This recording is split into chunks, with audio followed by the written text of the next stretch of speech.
Olá a todos, sou Aline Felipe, diretora do AME, Atendimento Multidisciplinar a Educando.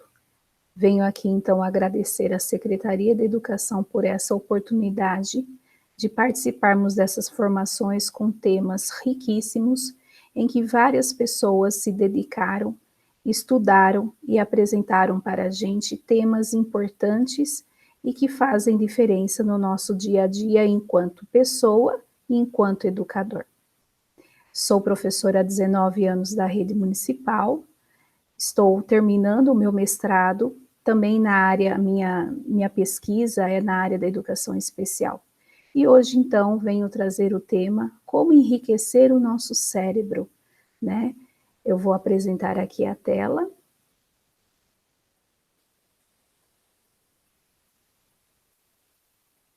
Vamos lá, então? Nosso tema de hoje, então, é enriqueça o cérebro. E a ciência? A ciência por trás do enriquecimento. Esse estudo que eu vou apresentar hoje para vocês foi um estudo totalmente embasado no autor deste livro, Eric Jensen. Ele quem desenvolveu esse estudo e nós então vamos apresentar certas características, certos detalhes que nos farão refletir aí como a gente estimular o nosso cérebro para que ele se torne cada vez mais saudável. Nos 3 primeiros dias também, a professora Silvia expôs para nós também outros estudos específicos também em relação ao cérebro. Sobre, então, o enriquecimento, né? O que seria esse enriquecimento? Para haver realmente esse enriquecimento no nosso cérebro, é necessário que tenhamos uma mudança. É necessário que o nosso cérebro se acostume a mudar. Talvez aí o nosso dia a dia esteja cheio de rotina, talvez não estejamos fazendo algo a mais, algo diferente.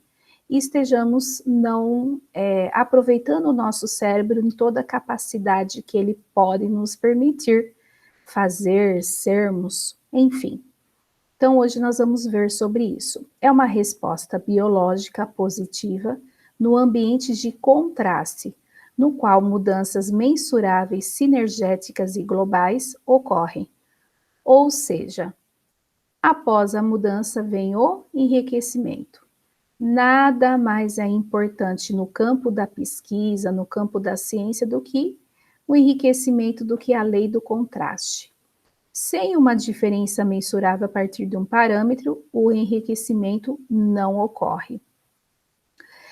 Sabemos aí que por tantos anos, né, há muito tempo atrás, outros cientistas, então, iniciaram os seus estudos com relação ao cérebro.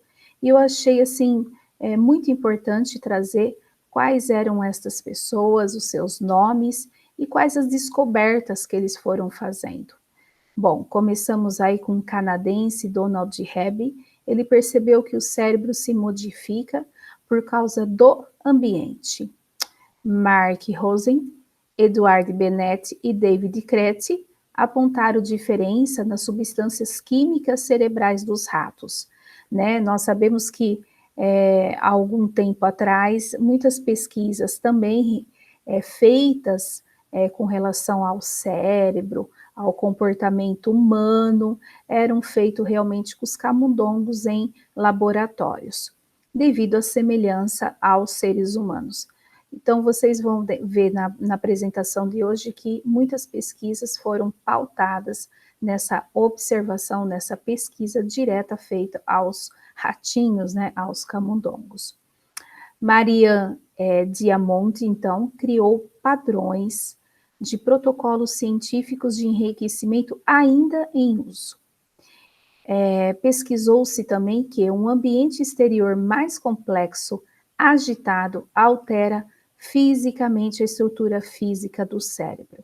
Então, se temos aí uma vida agitada, e quando a gente fala de agitação, não significa bagunça, significa o quê? Ativa. né? Nós estamos dando oportunidade para que o nosso cérebro se desenvolva, tá? Joseph Altman, então, encontrou o que ele acreditava serem neurônios novinhos em folha, e o Brignout, enriquecimento ambiental. Como eu já falei para vocês, né? Através desses estudos com os camundongos, percebeu-se os desafios a procurar por objetos e atividades envolvendo competência do quê? De memória, indicando o valor da atividade motora, voluntária, em contraste com o estilo de vida mais sedentário. Lembra que eu falei que o contraste é fundamental para que haja, então, o enriquecimento do cérebro? Pois é, se nós temos aí uma pessoa que tem a vida um pouco mais sedentária e uma pessoa que tem uma vida, e de repente essa mesma pessoa torna a decisão de tornar a sua vida um pouco mais ativa, essa mudança, ela é muito benéfica ao cérebro, né? Esse se mexer, fazer algo diferente, é o que enriquece o nosso cérebro. A corrida parece produzir mais células cerebrais do que o sedentarismo, mas o ambiente mais complexo, melhorado, ajuda os neurônios a sobreviver. Estudos em animais, então, revelaram que ambientes enriquecidos podem induzir mudanças importantes no cérebro, melhora o funcionamento e o desenvolvimento em várias áreas, a capacidade cognitiva, a aprendizagem, a memória e a recuperação dessa aprendizagem. Eu lembro-me que na outra formação, né, foi dito sobre a importância dessa recuperação da aprendizagem. Quando a gente aprende algo novo, quando o nosso aluno aprende algo novo, e nós fazemos aí exercícios para que ele vá fixando, memorizando esse novo conteúdo. O que então acontece no nosso cérebro de maneira positiva, né? Como assim? Enriquece no quê? Muita coisa. Primeiro, mais neurônios, os dendritos se tornam mais longos, há mais conexões entre os neurônios, os cérebros ficam mais pesados, maior massa cerebral, maior conectividade intra e intercórtex. E os vasos capilares também sofrem um aumento, tá? Aqui nós vamos ver então, gente, como é importante o estímulo no ambiente, né? Nós acreditamos que o indivíduo, ele tem maior crescimento, maior desenvolvimento quando ele convive com seus pares, quando ele se depara a diferentes situações no ambiente. E isso também é muito importante para que o cérebro tenha aí uma atitude de mudança e de crescimento. O que aumenta? Aumenta a conectividade. Então, aí, um circuito elétrico e ramificação entre os neurônios. Há uma sinalização elétrica, uma maior eficiência celular e um processo neural. E as novas células cerebrais e proteínas que são importantes para a sobrevivência do cérebro. Então, aumenta isso também. Causa, então, uma mudança, uma estrutura e até certas áreas que podem acontecer a cura, de repente, de algum trauma, de alguma doença. Então, que tipo de mudança? A corrente sanguínea, o metabolismo. Olha só, gente, até isso muda. Mais desenvolvimentos nos neurônios e curas de traumas e distúrbios do sistema. Por exemplo, uma proteção maior a estresse e uma capacidade maior de cura após determinados danos. Com relação à nossa reconfiguração metabólica, o estímulo ambiental pode melhorar a corrente sanguínea no cérebro e aumentar o nível de substâncias químicas importantes à aprendizagem, o humor e a cognição. Então, veja como é importante o ambiente que estejamos frequentando, que os nossos alunos estão nas salas de aula, sejam ambientes que tragam uma diferença na aprendizagem deles. Se esse ambiente é um ambiente que causa estímulos desperta curiosidade, motivação, as crianças, então, podem aí ter benefícios com relação ao humor e à cognição. As áreas, então, talâmica, cortical e hipocampal são áreas importantes para a aprendizagem, a consciência e a memória. E são exatamente essas áreas na parte do nosso cérebro que causa o humor e o desenvolvimento da cognição.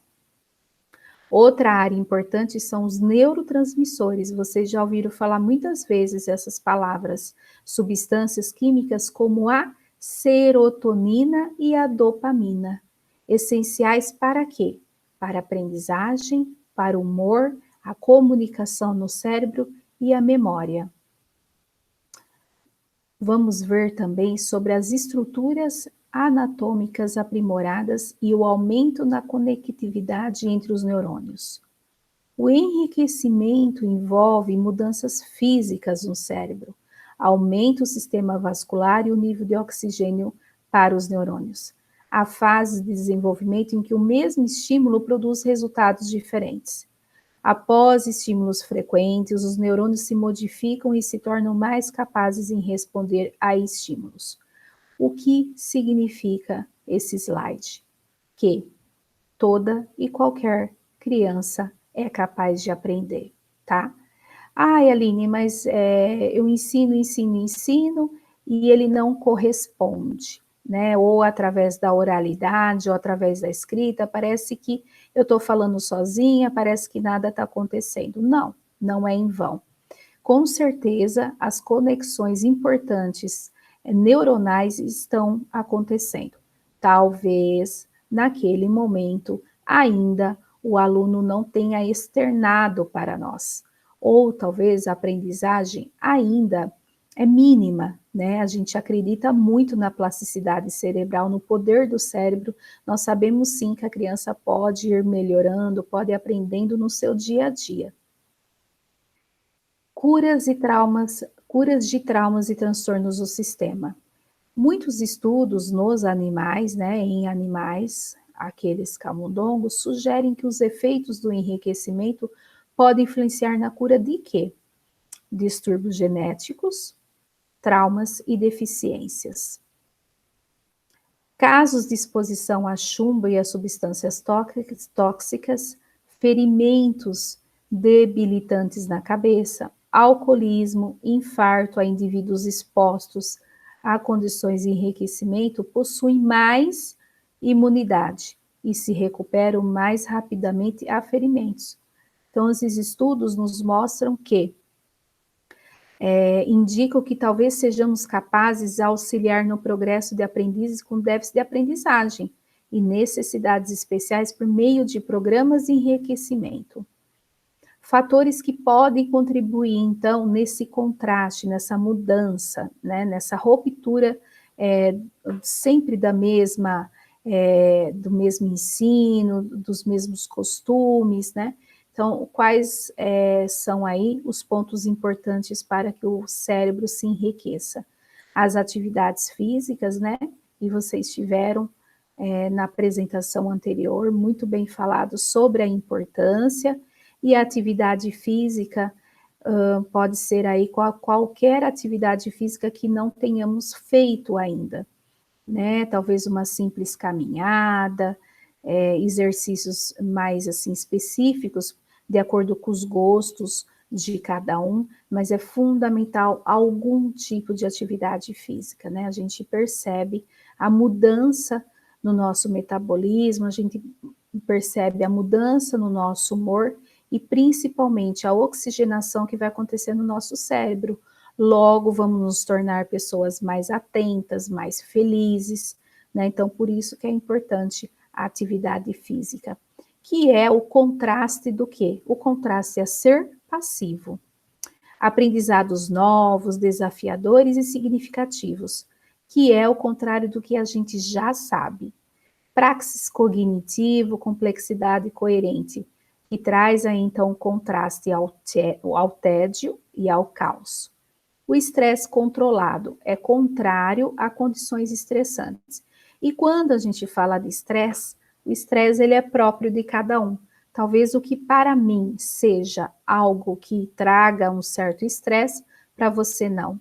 Talvez para mim, hoje, eu não tenha estresse com relação a certas coisas que acontecem no nosso dia a dia, mas daqui talvez 2, 3, 5 meses, isso pode me tornar aí uma pessoa com sinais de estresse. Então, o estresse é muito relativo ao momento que estamos vivendo e a pessoa, né, não é parecido, cada um tem seu jeito, cada um tem seu grau de tolerância. É muito importante não nos acomodarmos nesse estresse, mas procurar ajuda. O suporte social, que é o contrário de isolamento, né? Como é importante essa interação social. A boa alimentação, que é o contraste à comida de baixa qualidade. E aqui nós estamos falando de qualidade. E a disponibilidade de tempo, que é a contraste a experiências já vividas. Nós vamos, assim, eu vou pincelar só um pouquinho sobre atividades físicas, porque já foi dito. Então, o enriquecimento também aparece após atividades motoras involuntárias, ok. Tudo que é involuntário também é benéfico para o cérebro. Aqueles movimentos que nós vamos fazer no nosso dia a dia sem nos darmos conta. No entanto, o benefício é maior quando estamos fazendo aquela atividade física de maneira consciente, de maneira funcional, prestando atenção ao que estamos fazendo, né? E isso a gente fala que o participante realiza voluntariamente. E os aprendizados inovadores, desafiadores e significativos. Talvez se você já sabe, por exemplo, tocar violão, e você continua tocando violão, é lógico que o nosso cérebro também se beneficia. No entanto, o que significa aprendizado inovador e desafiador e significativo? Algo diferente que você nunca fizera. A aprendizagem e a memória precisam ser inovadoras, fortes e valerem a pena. Novos aprendizados motores geram novas sinapses, especialmente quando são desafiadores. Então, se para nós está super fácil, super simples, super cômodo, né? O nosso cérebro não está tendo aí um aprendizado tão significativo, mas algo que tire a gente da zona de conforto, algo que nos tire a acomodação, ele é favorável para o nosso crescimento, tá? E uma frase que eu achei assim um espetáculo: quanto mais você aprende, mais pode aprender. Quanto mais fazemos, não é assim? Às vezes a gente tem o costume de falar, estou sem tempo. E às vezes a gente vê uma pessoa que tem um dia tão agitado e parece que quanto mais agitação, mais ela consegue fazer. É a capacidade do nosso cérebro, ele se expande, né? Eu lembro também que na outra formação eu falei bastante que o nosso cérebro é como se fosse um elástico, ele consegue expandir, né, através do estímulo. Então, por isso que a gente fala até da plasticidade cerebral, é capaz, né? Nós somos capazes. O meu aluno que entrou na sala de aula lá comigo, ele não pode sair do mesmo jeito que entrou, né? Nós temos aí que estimular de tal maneira que o aprendizado dele seja crescente. Então, as melhorias complexas do ambiente produzem níveis mais elevados de proteínas associadas à aprendizagem e à memória. Os aprendizados inovadores, desafiadores e significativos, por que eles são bons para o nosso cérebro? Porque o cérebro entende que algo diferente está acontecendo, tá? Então, o cérebro ele tem que entender que vale a pena aquele aprendizado, para que assim aconteça a memória do novo aprendizado. É como se a gente estivesse salvando todas as informações novas num drive, num grande drive, tá? O estímulo por si só não causa mudanças no cérebro. Ele tem que ser relevante em termos de comportamento. Algo diferente ocorre no cérebro. Por que tem que ser diferente no nosso comportamento? Que a gente tem que sair da parte passiva, né? Nós temos aí que procurar algo mais ativo, que nos dê um desafio maior. A complexidade ambiental coerente é contrastada com os dois extremos do tédio e do caos. O ideal para o cérebro é sempre o meio termo. Nem dormir o dia inteiro, isso não faz bem para o cérebro, e nem ficar aí em estado de pânico a todo momento. O tédio, então, ele traz efeitos muito negativos, mas a reversão, a recuperação a esse tédio é muito mais saudável ao cérebro. Nossos alunos estão sendo desafiados? Será que nós estamos aí estimulando? Será que nós estamos fazendo algo diferente, tornando o ambiente um ambiente mais agradável, mais acolhedor, mais interessante para o nosso aluno? Eu, por exemplo, faz 19 anos que eu dou aula, acredito que muitos que estejam aí me assistindo ou ouvindo, talvez tenham dado muito mais anos de aula que eu, né? Nós vemos que as crianças, elas vêm mudando, né, ao longo aí da cultura, da educação, a gente vê que os interesses das crianças hoje são outros, as facilidades são outras, e as dificuldades são outras. Então, é claro que o nosso ambiente tem que estar aí de acordo com a realidade que nós encontramos hoje. Talvez encher a lousa e pedir para que eles copiem, hoje talvez não seja aí tão benéfico como seria antigamente, né? Copiar a matéria da lousa por copiar, o que ele está aprendendo nesse momento, né? Ai, Aline, é importante porque ele melhora a letra. No entanto, a gente vê muitos estudos que nos mostram que para melhorar a letra, tem outras atividades muito mais específicas e que contemplam esse objetivo de maneira muito mais qualitativa. Então, fica aí um questionamento, né? Às vezes a gente perde um tempão fazendo com que aquela criança que é um pouco mais lenta que o restante da sala, ou aquela criança que tem algum tipo de deficiência, por exemplo, escreva o cabeçalho. Ela fica a manhã toda, a tarde toda, naquelas 5, 4, 6 linhas de cabeçalho. Por que é importante copiar o cabeçalho? Eu quero que ele aprenda o nome da escola. Ok, vamos fazer uma atividade específica para isso. Eu quero que ele aprenda, ele tenha noção de data. Será que ele copiando a data todo dia, ele está entendendo o que é ontem, o que é amanhã? Ele está entendendo a noção de dia, semana, mês? Será que só a cópia está o bastante para ele? Então, quando a gente fala de expandir, de gerar mudanças para que o nosso cérebro se enriqueça, é mudar também o nosso estilo de dar aula. E nós sabemos que as crianças aí nascem, né, muito mais desenvolvidos à tecnologia do que nós de gerações passadas.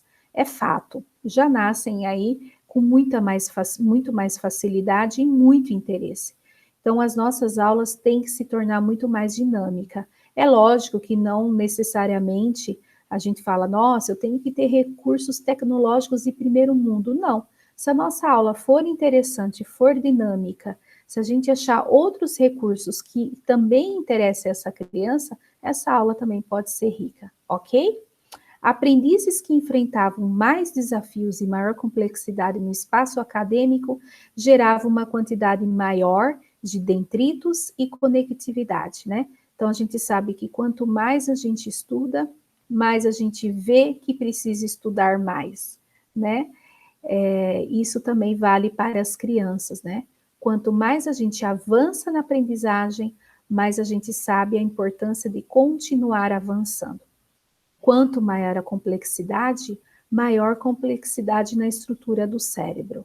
Então, nós temos aí que estimular realmente o costume, retomar o costume das crianças de fazerem uma leitura, se interessar por aquela história, né, forçar um pouquinho, sim, o cérebro, mas para isso é lógico que a gente tem que ter aí uma preparação para que haja o estímulo.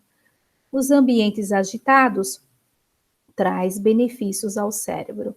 Por muito tempo, eu eu era um pouco relutante em aplicar jogos em sala de aula. E quando eu falo jogos, é jogos que você cria na hora, que você vê assim que os alunos estão um pouco mais cansados, com falta de estímulo, e na hora você fala, vamos jogar, e daí você inventa lá na hora sem muitos recursos e materiais. Ok. Então eu percebi que, através dos jogos, as crianças têm muito mais estímulo e mais vontade de aprender. E aqui, gente, é a experiência que eu tenho do primeiro ao quinto ano. Por que não jogar também, brincar com o quinto ano, de acordo com a proposta dos conteúdos trabalhados, não é?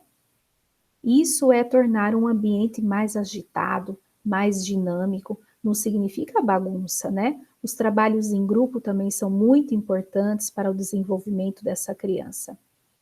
E como eu falei então, o nível de estresse, ele tem que estar sempre sob controle.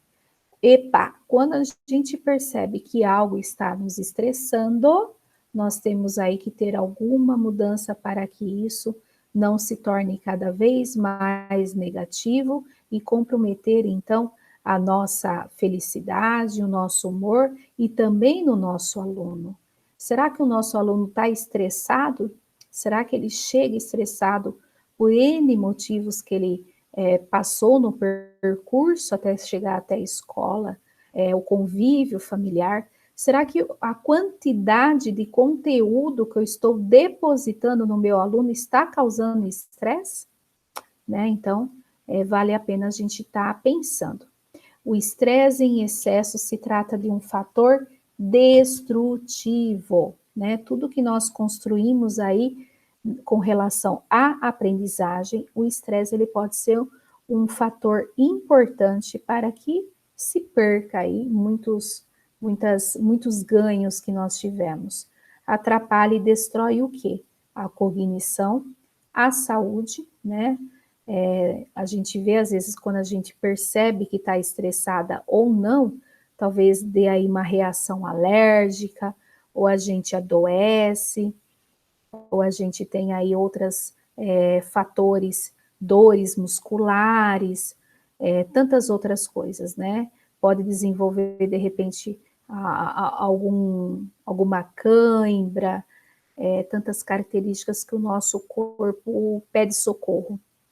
Então, que não cheguemos a isso, né?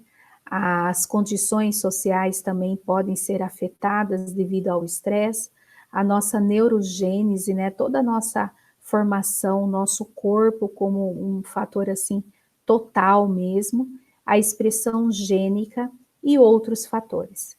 Então, gente, as células estão sempre se protegendo do perigo. Não podem estar sob o ataque do sofrimento e, ao mesmo tempo, conseguir crescer e conseguir se reproduzir.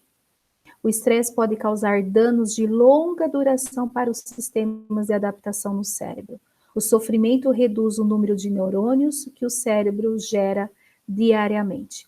Talvez um barulho constante pode causar um estresse na criança, no professor, não é? No nosso dia a dia. Talvez iluminação fraca. Por que eu coloquei isso? Às vezes a gente não se dá conta do esforço que a criança faz ao copiar da lousa.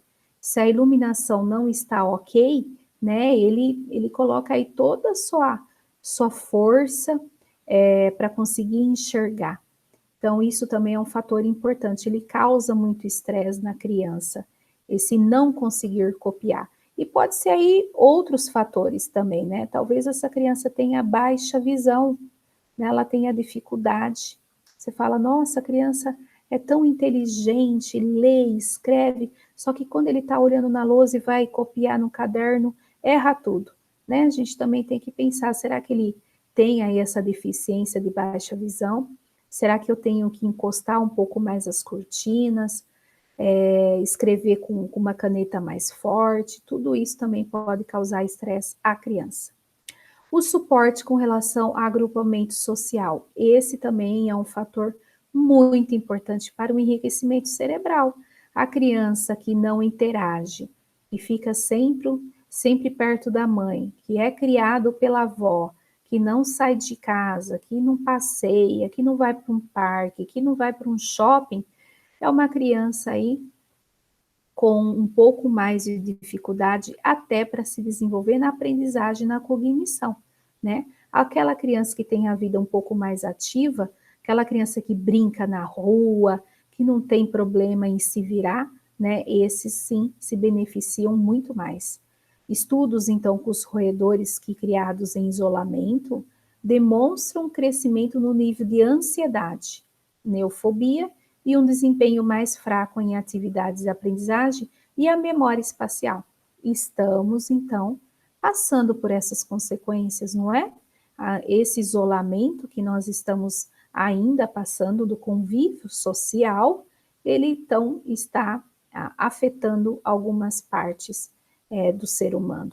Mas quando o isolamento é eliminado e os ambientes aprimorados, o problema diminui, né? Por isso que a gente torce aí para que tudo fique bem e essas crianças retornem o quanto antes às escolas, né?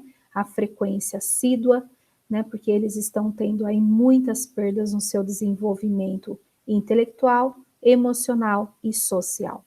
Os que viviam em ambientes mais sociais se recuperaram mais rápido anatomicamente de lesões cerebrais e tiveram um desempenho melhor em testes comportamentais. Também melhoraram a memória, né, nas condições sociais, do que aqueles que ficaram solitários. Demonstra que o enriquecimento social e físico de longa duração são diferentes. O ambiente enriquecido favoreceu o crescimento que sustenta a plasticidade do cérebro. Os camundongos, então, demonstraram maior afiliação e menos agressividade. Então, às vezes, a gente recebe uma criança na escola e a gente vê aí, de repente, uma criança que não sabe se comportar no convívio social, né?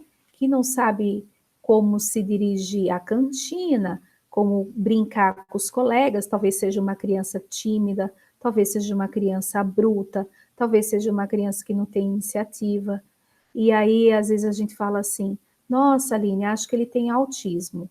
Peraí, vamos lá. Primeira coisa, ele sabe o que é brincar? Ele sabe como deve brincar?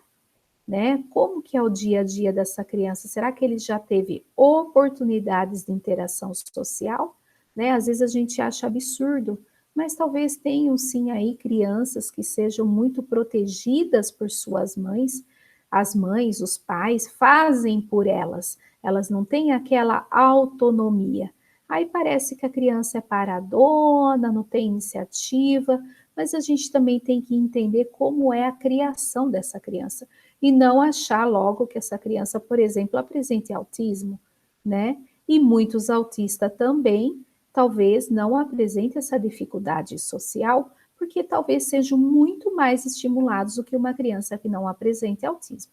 Então é muito relevante, mas tanto de um lado quanto de outro, o convívio social é fundamental, tá? É provável que os ambientes escolares sociais exerçam certos tipos de influência em nossos alunos com os quais sequer sabemos lidar. É necessário considerar abordagens que auxiliem os alunos a alcançarem um status positivo em um grupo social seguro, né? Às vezes a gente está preocupado em vencer o conteúdo e acontece um conflito social, é muito importante a gente fazer uma intervenção na linha comportamental. Peraí, classe, vamos conversar, né? Por que que aconteceu isso? O que que aconteceu antes? Quais as soluções que a gente pode encontrar para que não se repita? Então, esse parar para conversar, né, é muito importante. Vamos falar agora sobre a boa alimentação, né? E aí vocês vão ver que nem nós, talvez que tenhamos aí consciência e muitas pessoas tenham melhores condições para se alimentar bem, nem nós às vezes procuramos boa alimentação, uma alimentação de qualidade, né? E os nossos alunos? Será que desde a gestação essas mães se alimentaram bem, né? Será que durante a amamentação ocorreu tudo bem? nas primeiras fases do desenvolvimento essa criança se alimentou bem, hoje ele se alimenta bem. Então, a boa alimentação é fundamental para o enriquecimento cerebral. A criança que tem pouquíssimos nutrientes importantes para o seu desenvolvimento, infelizmente, pode apresentar maiores dificuldades na aprendizagem, né? Às vezes a gente fala, ele precisa ser encaminhado para uma psicopedagoga, ele precisa de medicação, né? Mas e a boa alimentação? Né? Isso também influencia. Então, percebeu-se que a má alimentação também traz consequências na hiperatividade. Às vezes é uma criança agitada, hiperativa, porque ele não tem uma boa alimentação, né? Nutrientes em excesso estejam atrapalhando e nutrientes escassos estejam atrapalhando. Então, as deficiências em ácidos gráficos que a gente encontra a ômega 3 pode reduzir o desempenho em atividades espaciais. Assim como uma quantidade adequada melhora essas atividades, tá? E a substância colina pode trazer melhorias à função da memória. Então, quem acha aí que está com pouca memória, né, pode procurar nutrientes aí ricos em colina. Aonde está essa colina, né? Que substâncias, que alimentos que nós encontramos a presença da colina? Então, óleo de soja, brócolis, couve-flor, fígado, bacalhau, ovo e peixe, tá? Uma boa alimentação, então, é imprescindível nos primeiros anos de desenvolvimento do cérebro. Eles nos fornecem proteínas, os carboidratos importantes, que são os complexos, as gorduras insaturadas, verduras e açúcares. E do outro lado, então, nós vemos quais são as variedades importantes para o nosso cérebro. O boro, que é um mineral, né, que faz bem para os ossos e articulações, onde ele se encontra ameixa, damasco, soja, nozes, vinho e cerveja. É importante também para outros nutrientes. O ferro, celulares e transporte do oxigênio, aonde que a gente encontra sementes de abóbora, pistache, né? Aqui pistache está em italiano, cacau em pó, feijão, damasco seco, tofu, entre outros. O selênio, que é um mineral importante, né? Aí com a propriedade antioxidante, que se encontra aonde? Na água, na castanha do Pará, na farinha de trigo, gema de ovo. O vanádio, o que o vanádio faz? Ele impulsiona a força e a massa muscular, né? Talvez a gente vê aí as crianças um pouco mais lentas, sem muito tônus muscular, né? Talvez esteja faltando esses nutrientes que a gente encontra aonde? Nos frutos do mar, no alho, levedo de cerveja, fígado e arroz integral. E o potássio, então, que é importante para o equilíbrio e o bom funcionamento das células, nervos e músculos, onde a gente encontra abacate, banana, batata doce, molhos de tomates e peixes. Gente, os nossos alunos têm essa variedade de alimentação? Na sua maioria, acredito que, infelizmente, não, não é? Com relação agora à disponibilidade de tempo. O autor, então, ele separa a noção do micro e do macro nível. O que seria o micronível com relação à nossa disponibilidade de tempo? Aprender significa realizar novas conexões e a formação de uma memória. E o macronível, novos e múltiplos padrões são introduzidos. Somente ao longo de um determinado período do aprendizado ou do comportamento. Então, não é porque hoje eu fiz uma intervenção comportamental que amanhã já vai estar tudo ok. Não, né?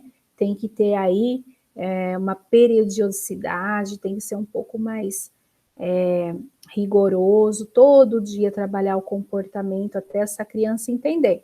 É que o novo padrão é assimilado pelo sistema. Em algum ponto, Esse novo padrão se torna mais atraente ao sistema do que o velho, e isso se torna permanente. Quanto mais tempo o indivíduo passa em um ambiente bom ou ruim, mais o sistema nervoso organiza recursos para responder àquele ambiente específico. Então, se o meu aluno tem convívio num ambiente negativo, com certeza as influências serão negativas, e ao contrário também. Então, se a minha sala de aula for um ambiente positivo, um ambiente legal para aprendizagem, mais fácil será a aprendizagem para esse meu aluno. A resposta ao enriquecimento se torna permanente somente com o passar do tempo. Mais boas notícias sobre o enriquecimento. Os neurônios de parte múltiplas do cérebro mostram mudanças, e inclui também a capacidade do cérebro de se autorrecuperar, né? Então, às vezes a gente ouve aí que a pessoa teve danos, ou não consegue aprender, passou por um trauma muito grande, faltou demais da escola, né? Evadiu, mudou de período, muito de escola, né? Os pais mudam muito de cidade e fala, nossa, não vai aprender. Não, né? A gente vê que os neurônios, sim, podem aí serem capazes da autorrecuperação dessa criança. Depende das oportunidades que essa criança vai ter. Então, o enriquecimento independe de idade. Os mais velhos são, sim, capazes de gerar novas células cerebrais. Talvez, sim, de maneira um pouco mais lenta, mas continuamos aí, né, tendo avanços nas nossas células cerebrais. E o enriquecimento independe da inteligência, né? Você pode falar, ai, uma pessoa inteligente, nossa, ele vai ser muito mais, vai ter muito mais oportunidade de enriquecimento.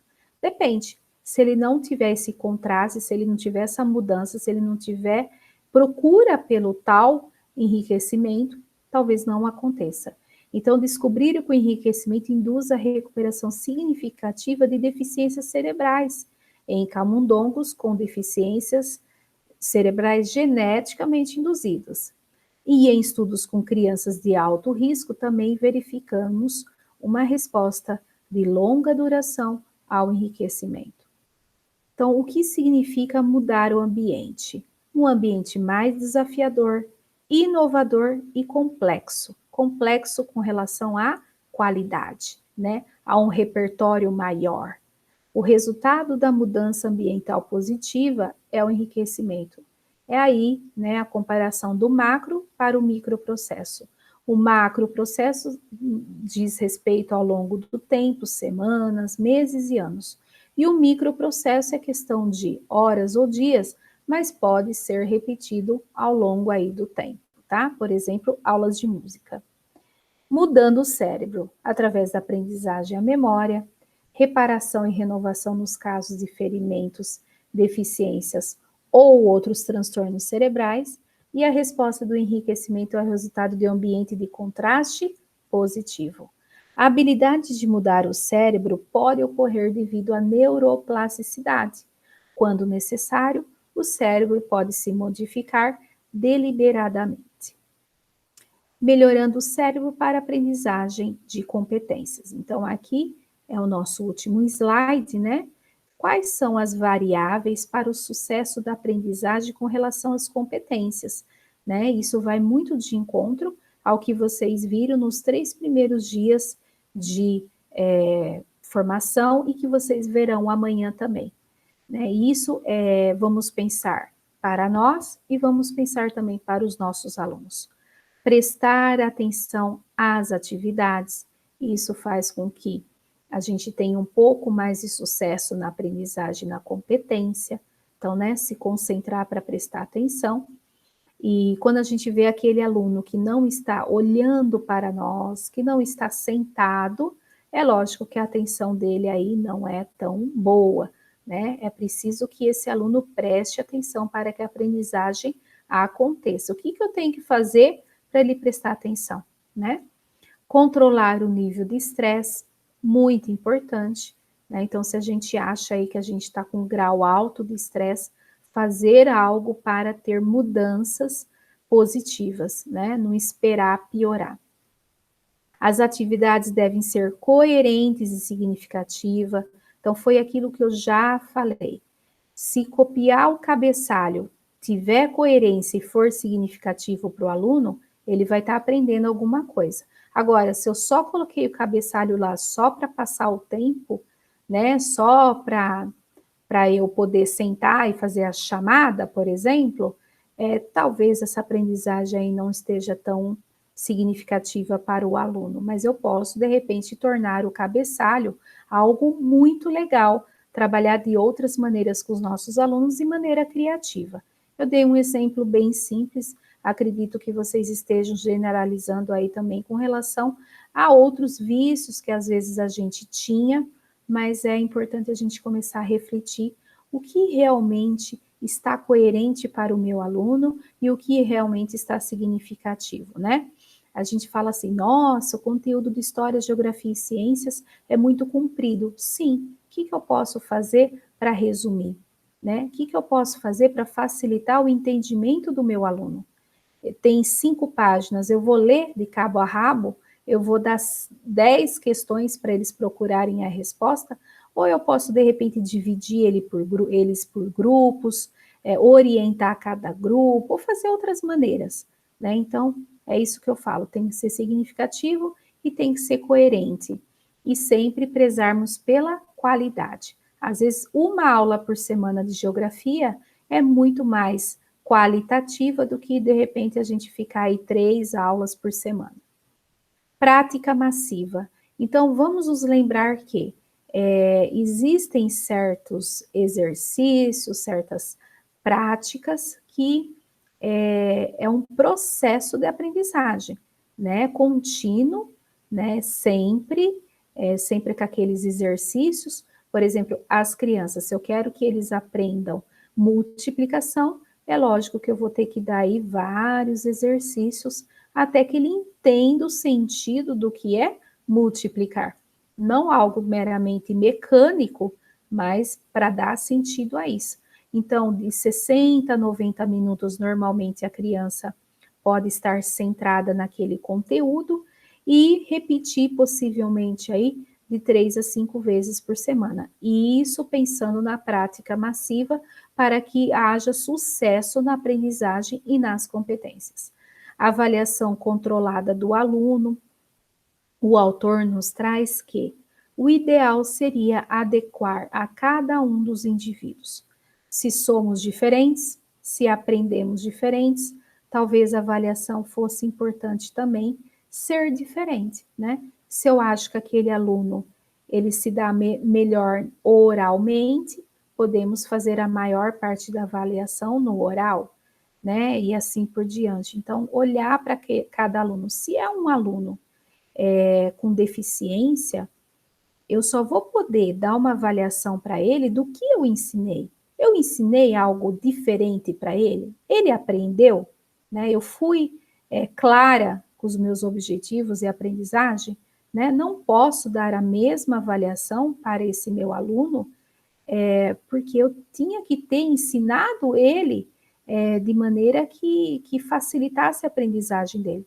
Então, eu estou medindo, mas medindo o quê? Né?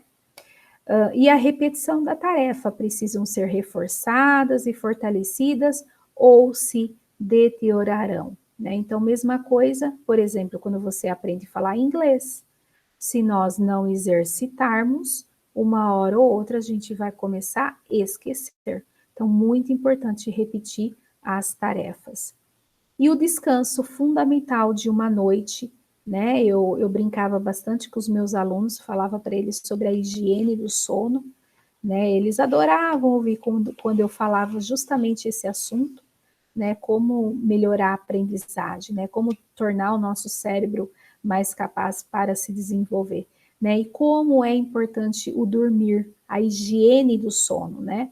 E não falo de quantidade de horas, mas a qualidade do sono, né? Quando a gente dorme, as sinapses acontecem, né? A gente tem aí acomodação da aprendizagem e aí que tudo que nós aprendemos é memorizado.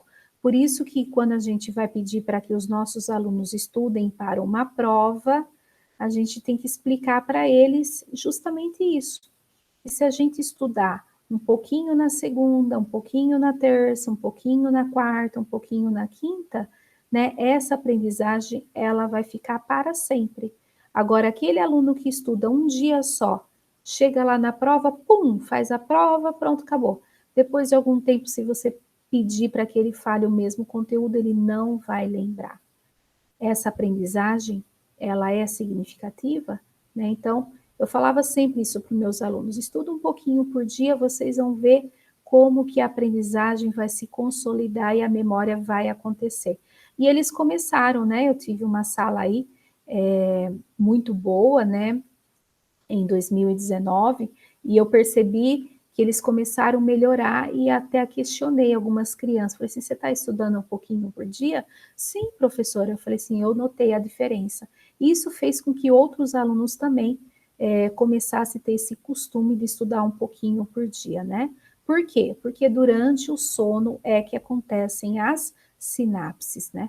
Não acontece com vocês, às vezes a gente dorme com um problema gigante, né, ou alguma decisão que a gente sabe que tem que tomar, né, na maioria das vezes a gente acorda no outro dia e fala, opa, peraí, eu tive uma ideia, né? Isso é porque o nosso cérebro trabalhou enquanto nós dormíamos.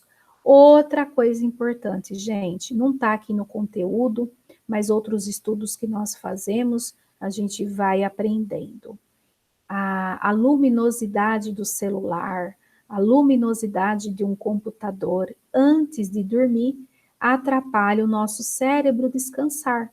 Então, o que a gente recomenda às crianças? 2 horas antes de dormir, longe das telas.